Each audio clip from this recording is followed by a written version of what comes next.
On this edition of Disruptive Tech, we are here today with Parrish Pryce-Williams. He is a fintech and banking expert. He's also the founder and lead partner at PryceWilliams. So nice to see you, Parrish. Nice to see you again, Jen.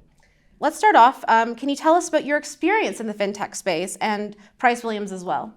So thanks, Jen, and thanks for having me today.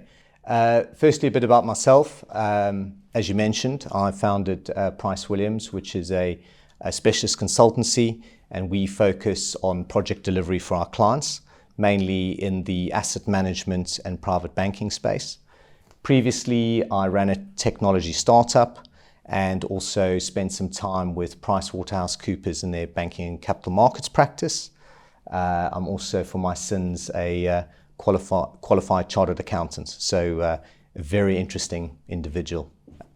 In terms of looking at the topic today, on the fintech side, the piece that interests me quite a bit at the moment is digital currencies. I think that's a hot topic. We've certainly seen over the last 12 months a lot of volatility in that space. We've seen a lot of consumer investment going in there, or consumer money, retail money going in there, and we've also started to see asset managers, so funds and that kind of thing, starting to take note and include that in some of their products that they're now offering. I mean, it's really interesting when you say digital currencies, because obviously, you know, a lot of people are talking about sort of this space, things around Web3 and sort of Bitcoin. But can you explain to me exactly what they are and how many there are, what the space is like? Yeah, so currency is really a method by which you can transfer value.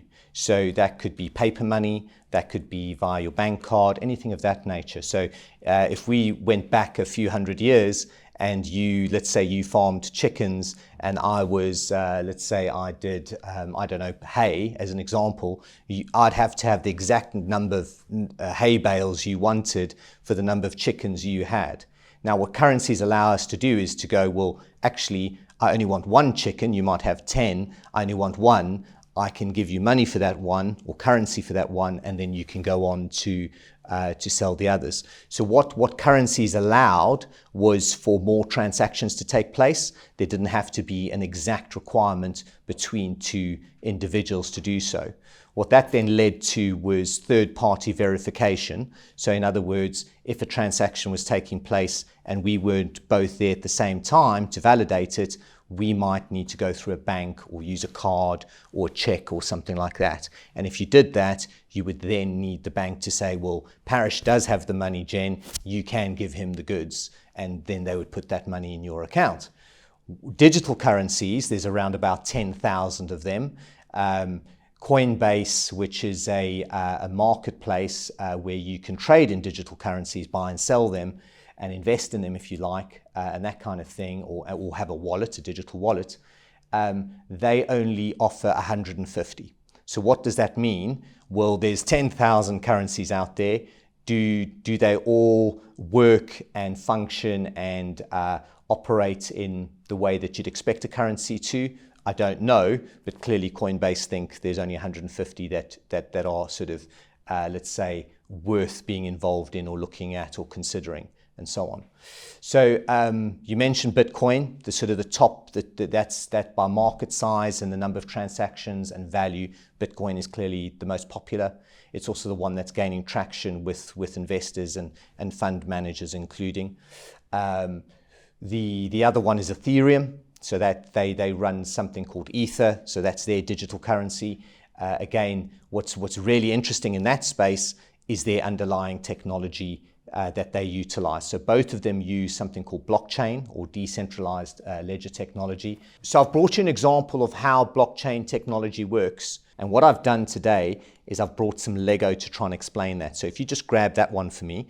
And what I've done is I've connected the Lego in different ways. So let's call that Bitcoin, let's call this Ethereum, and let's call that, say, Cardano. And essentially, the different digital currencies just structure their blockchain in different ways. And it depends on your on the business that you're running or the kind of use case that you're trying to develop. Essentially, what happens here, Jen, is that, let's just say we're looking at a transaction. So that will be transaction 1.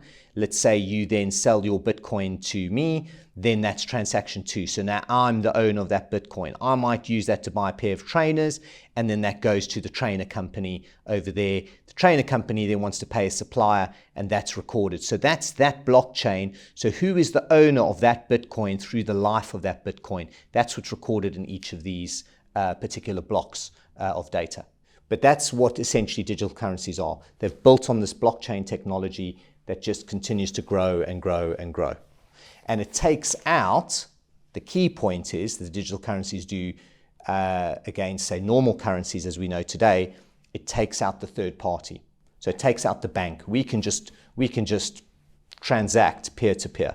As long as you've got a phone, access to the internet, and a digital currency wallet, we can exchange. You know, how are these digital currencies actually revolutionizing the world, the way that we live and work and do all that? So I think the underlying technology at the moment is what is of interest to banks and industry. The actual currency itself, the Bitcoin, other than say adding to a portfolio of investments or being an asset manager with a fund, and you might want to add different things and get exposure to that. The things like trade finance find this particular blockchain technology quite interesting. Why? Because there's a high number of transactions in trade finance. Trade finance is all about getting goods from one part of the world to the other. So let's use China. A lot of things are made in China. They need to export that. There is a process called trade finance. How does the buyer, let's say in the UK, pay the supplier in China? Well, they'll have to use intermediaries like banks, they'll have custom officials and a variety of other people who are involved in that, and then the shipping companies as well. So there's a lot of paperwork, there's cross-border transactions, there's cross-border travel with those products and so on. And what the blockchain offers is to add blocks of data along that journey to make it quicker. And so that's where it's particularly interesting. So you've got people like IBM, Barclays, HSBC, who are currently innovating in that space. So that makes it really exciting there. The other place, which is probably most people would find more exciting than something like trade finance and how the global supply chain works, is something called NFTs. And it probably gets a little bit more media coverage because NFTs are non-fungible tokens, same way as I just showed you those blocks of data. But let's say we want to trade artwork as an example. We could use a non-fungible token. So I own the artwork today. You want to buy it, you buy the non-fungible token, and then you get that artwork, or you get the IP, or you get that music, or you get the digital picture or something of that nature. So a chap by the name of Jack Dorsey, who co-founded Twitter, sold his first tweet, which is clearly a digital item, and he did that via non-fungible token, and that was sold for $2.9 million. So that I think is quite exciting, because that's where you can take things like IP or things that are a little bit more difficult to hold in your hands, digital assets, and you can use this technology to verify that you're the owner and that you can sell it and so on.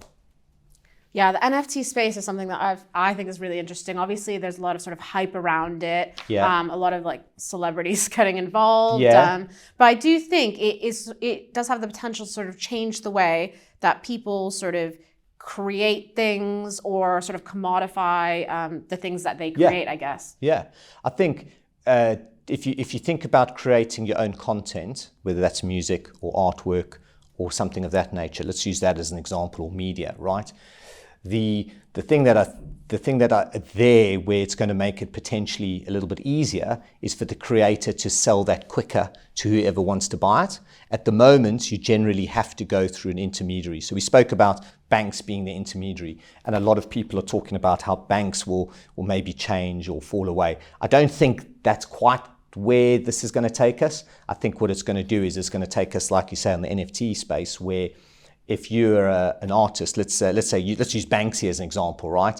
And Banksy wants to get that out or wants to sell that particular piece of artwork, doesn't necessarily need to go through an art house or a Sotheby's or something of that nature. You could just have an online auction, digital auction, and you buy that non-fungible token, and now Jen is the proud owner of a Banksy original, as an example, and it's all verified then and there. There's no paperwork, there's no going to the auction house or anything of that nature to actually purchase. So it could make that whole process quicker, probably might even put more money in the creator's pocket at the end of the day. Yeah, because it's direct to consumer, I guess, and just taking exactly. the middleman. And then you could sell it on a lot easier as well. Yeah. You're an expert in this space, and it'd be really, really good to sort of know what you sort of see as the future of sort of banking and fintech. Obviously, it's really difficult to predict, but sort of from your perspective, how do you think things are going to change, all the way the next decade onwards? So I think for banking, so for you and I as users of banking, we would have grown up with the branch network, so going to the high street and walking to the branch. We clearly see on a regular basis that branches are closing in certain areas where footfall is dropping, and where the high street is potentially not the draw card that it once was.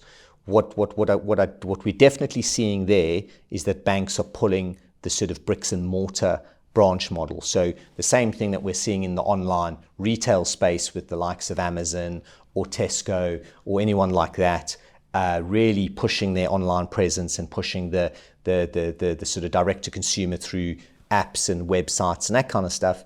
We're going to see the same with banks. Already got online banking, already got your apps, but let's just sort of look at if you need to talk to someone. So the things that they're investing in are things like AI, robo sort of bot chat, if I could put it that way. So you could type in and say, I need a mortgage, and that particular sort of automated kind of response or chatbot will help you get to where you need to be. It might be a form, it might be a product type or something of that nature. And then if there's human interaction required for some reason, let's say you need advice or you want to talk a bit more about your particular circumstances, we'll start to see video calling coming in. So it's already coming into play in certain banks where they're offering that. But what I think will happen is over the next sort of decade or so, we'll just see the sort of the bricks and mortar branch network just shrink to maybe a few call centers, like in London or the middle of Leeds or something like that. But generally speaking, you would be able to sit at home on your iPad and go, well, I could do this in comfort of my home. So a lot of people will look at that and go, well, I like my branch, but I think that generation by then would have moved on. And what you'll find is that the generation coming through will want to do that on their phone at home or whenever they feel is necessary. They don't want to necessarily go to the high street to do that. They don't have the same affinity. So it will also meet the needs of those customers in that time. It's not just a negative thing in the high streets dying. It's also that's where customers are moving. So that's one thing that I think is definitely already on its way. So we'll see that kind of model happening on the retail side. I think the other thing is cybersecurity. So that's the area where we are seeing a lot of crime growth, if you like. So this will be we've seen hacks of digital wallets and Bitcoin and all that kind of stuff and happen with different exchanges. So that will continue. And we're also aware of scams and things like that you've seen in the press around people with bank cards or the NHS having their site held by hackers and so on. We'll see more of that. And the reason why I make the point is because what I think will happen is over time is people will need to become more security conscious and be more aware of where their data is, how they're sharing that, whether that's on social media or other channels. But cybersecurity is going to be a big thing in the finance space, because clearly, if you've got that information, you can either use someone's personal details to commit fraud, or you can lose your own assets. Could be your NFT, that Banksy that you bought, as an example. So then finally, there's one other thing that we're seeing already. So the digital currency piece has pushed some of the big major currency holders, so like the Bank of England that runs the pound, We've seen with the Chinese and their renminbi, and we've seen with the US authorities with the dollar. They are all experimenting with a digital currency, so a digital version of the current of their current currency. And I think what we're going to see there is that over time is that paper and coins and things like that will just ultimately disappear. So we'll end up using a digital currency, and what you'll find is that the currencies we know today would have provided that catalyst for that to happen, so that it will save money. So it costs money to print pieces of paper and mint coins and control it and make sure it's everywhere, and then you need the branch network to be able to deposit the money and all that kind of stuff. So with that falling away and all that changing, I imagine that those digital currencies will become the norm, and you'll find them in the sort of the everyday normal currencies that we're aware of. Thank you. This has been so interesting and such an exciting space. And it's great to talk to you about it. So thanks so much, Parrish. Thanks, Jen. Nice to see you again. Nice to see you.